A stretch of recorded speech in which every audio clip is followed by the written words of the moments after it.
Hello everybody, and welcome back to another Jollymun Podcast. It's me, Alfie here, and it is the 19th of August 2020, and it's 10:30. It's a rainy morning today, which is quite nice. I do like the rain, but it's kind of calming rain. It's very quiet, pitter-patter in the background now. You won't be able to hear it, but it's quite nice. It's quite nice waking up to the world when you can tell everyone's a little bit like, oh, but because you know everyone's like that, it almost makes it quite engaging. So here we are. I'm gonna do work at 2, so it's 10:30. So I've got 3.5 hours to be as productive as possible. I find it quite difficult. You kind of wake up. If you work late, you kind of wake up at like 9:30, and then I end up going on my phone like an absolute fool, and wasting a bit of time. But I'm trying my best here, and hopefully we're gonna have a great time today. All of us, every single one, everyone who's joined us here today. All 4 of us. 4. Wow, I'm really overreaching. I reckon like 2. That's nice. That's a friendly amount. Who needs more than 2 listeners, really? Yeah, so I've written a few things down because last time we had that atrocity where I'd written down cookies and had absolutely no idea what kind of story or what kind of how I was going to elaborate on the cookies. Were they chocolate chip? Maybe they were deep. Maybe they were thick. Maybe they had a large diameter. Found out how old a tree is today. So what happens is each tree has got like a ratio. So an oak may be 3, a elm maybe 6, a birch maybe 4, a beech maybe 8, a sycamore maybe 3 as well. And basically the way it works is that you take a measurement of the tree's circumference or something like that, and then multiply it by this ratio, and then you get its age. I thought that was really, really cool. But then, wait, you have to do it from a certain point up the tree. I think it's 4.5 feet, which makes sense, because at the bottom, obviously, you're going to be like, oh, at the bottom of the tree, it's 20 years old, and in the middle of the tree, it's 15. Which doesn't make any sense, because you expect the tree to grow up, and then that point, oh, that's so interesting, actually. Does the point on a tree move up as it grows? So let's say you start up a foot up the tree. If it grows 2 feet, does that bark like move up? I don't know. All these questions. I should be a tree surgeon. I did actually do a little bit. I did a bit of work experience with the tree surgeon. I basically worked a day. It's really fucking hard. Like, oh man, like you build a fence, right? So the way you do it, you have just these kind of wooden poles, and they're probably about 8 feet tall. And you have to 8 feet. Yeah, I say 8 feet. And you have to knock them into the ground with like this huge like hammer thing you put over the top of it. Like, how can I describe this? You know when you have a pencil, and then sometimes like there are those rubbers which you can like put over the end of the blunt end of the pencil. Well, when there's no, I know I can do it better. You know, imagine putting a pencil sharpener on a pencil, but it's not a pencil sharpener. It's like a very heavy steel, kind of cylinder, a hollow cylinder, and then you just you lift it up and thump the. Sorry, I do get a little bit into my similes and comparisons, but it's very, very difficult, very physically tiring, but it's really enjoyable nonetheless. The thing is, in Hackney, I'm not really going to be a tree surgeon, am I? There's just not all that many trees. And yeah, the guy told me, he gave me some very good advice, and he said, don't be a tree surgeon in London. So I won't. I think I'm going to take that advice, keep it simple. He said, it's just difficult. So okay, cool. Thank you very much. Basically, I never really, look like I try my absolute best to be as do no like impulsive buying. So I basically never research any products, never anything. And I think it really irks or grinds the gears of my friends there at Microsoft, because all the people that study my data and everything, because they're obviously trying to make money off me and trying to reap me of my hard-earned dollar. But I don't do anything. Now, last week I just for the first time, I'd never look up anything. I researched this product called like an Oodie or something, because my friend had one and it looked quite comfy. Anyway, they're like, aha, we've got him. We found this guy who's just, all he does is look up videos of like bears and dogs and stand-up comedy. We found it. He's actually gone out into the world and looking for a product. So they've been absolutely spamming all of my everywhere. I walk outside my house and like an Udi poster floats into my hand, that kind of thing. But it's like all online. And the thing is, they didn't calculate how stubborn I am, because now, being someone who was going to buy the product, now that they're telling me to buy the product, being like, oh, you know, Udi, oh, surprise, surprise. Oh, on Instagram, there's an Udi as well. Oh, YouTube, here's an Udi. Ah, did you just walk down the street and people were putting up an Udi poster? Yeah, so now I'm not going to buy the product because, you know, you're stressing me out. So, you know, sort your campaign out. Sorry about that. And, yeah, adverts. I think adverts kind of bug me in a way, because they just make you seem like you're I'm thinking, am I a fucking idiot for this advert to be working? Like, who do they think I am? Where they think, alright, this guy, people want to see an advert like this. Jesus. Well, what was it? Oh yeah, I saw this advert for a podcast, and it was just this guy standing, and he's like, oh, come listen to our podcast. And he's like smiling, and he's holding a mug of tea, and he drinks it, and he's done his hair. It's just like, why? Why would I'm going to die. Fact. Let me look at my watch. Got quite a bit of time left, hopefully.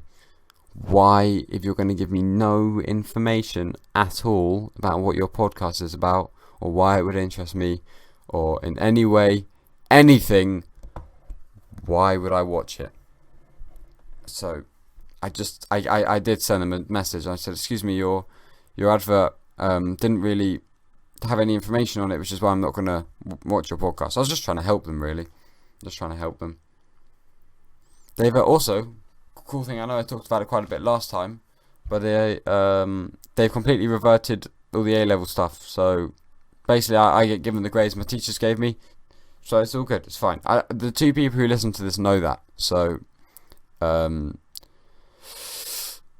not really going to go into it, to be honest. Not really going to do that.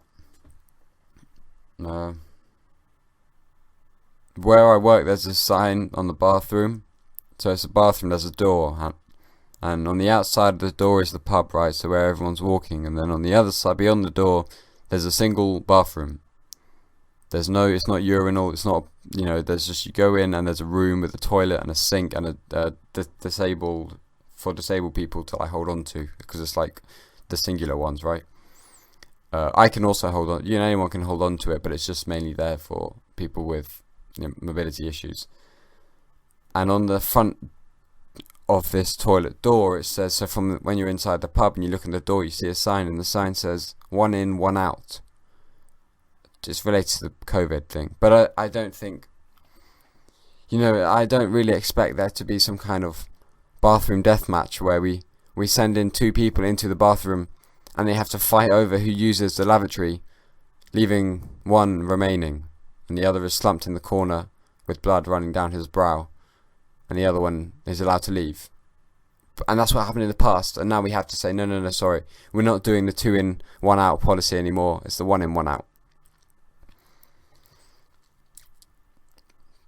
It sort of amuses me. I walk past it and I think, why is that a sign up there? That's a waste of printing. That's a waste of what's it called when you coat it in plastic? Laminating. That's a lamination disaster. They've got some chorizo. Chorizo's really, really nice. I was watching this guy. He's in Mexico and he was doing like a little food thing. And he bought some chorizo. It looked really nice. And then I came back and my mum had bought some chorizo. So that was just fantastic. I bet Udi was behind it. Udi was there going, okay, let's pork this boy up. Let's make him all feel all friendly and comfy and Spanish and cozy inside with all that chorizo. Chorizo, I think it is actually. And then maybe if we give him chorizo, he'll be like, oh, I know what I could do to make myself feel even more cozy. I could buy an Udi, which is just like this cozy thing. Nope. Also, they're quite expensive. That's the main reason I'm not going to. I pretend it's about morals, but it's actually just a bit frugal, really. don't. I mean, it'd probably be a good purchase, but nah. If all it's doing is making me not cold and I've got to spend money for it, no thanks. Because I can be cold and be happy anyway. Stretch. Yeah. Look, I can be cold. I can deal with it. Don't need to spend £60 to be comfy. There's a quote: "Comfort breeds weakness." Embarrassingly, it is from a game, and it's from this little like cat. He's like a cat, and he has knives, but it's not really a cat. It's more of like some kind of like jaguar thing, you know, kind of a badass jaguar. It's like a jaguar person, quite cool. And he said, that's what he says. He's an assassin. Anyway, I digest. Gonna do a little bit of tell a little story now, just because my friend's Israeli, and he was he's half British, half Israeli, but his Israeli kind of lifestyle in terms of what he eats at home, right? And he invited me round after we'd had a friendly sit in the park, and he gave me hummus. Okay, it was homemade hummus. So first of all, it was beyond delightful. Okay, so it's just a heap of hummus, a hummus heap. I had chickpeas on top. Does sound a little bit over the top, I know, but just chickpea and hummus, it's quite nice because the hummus is very soft and creamy, yet the chickpeas add a sort of firmness to the bite. It's very important stuff. I can understand why. Bit of olive oil, lemon juice apparently, and what you do is you get like the onion layers. So the onion little like layers of skin, where they kind of look like plates. Wow, it's really difficult to describe this onion shape. I'm gonna have to pull out the analogy again. What can I think of it?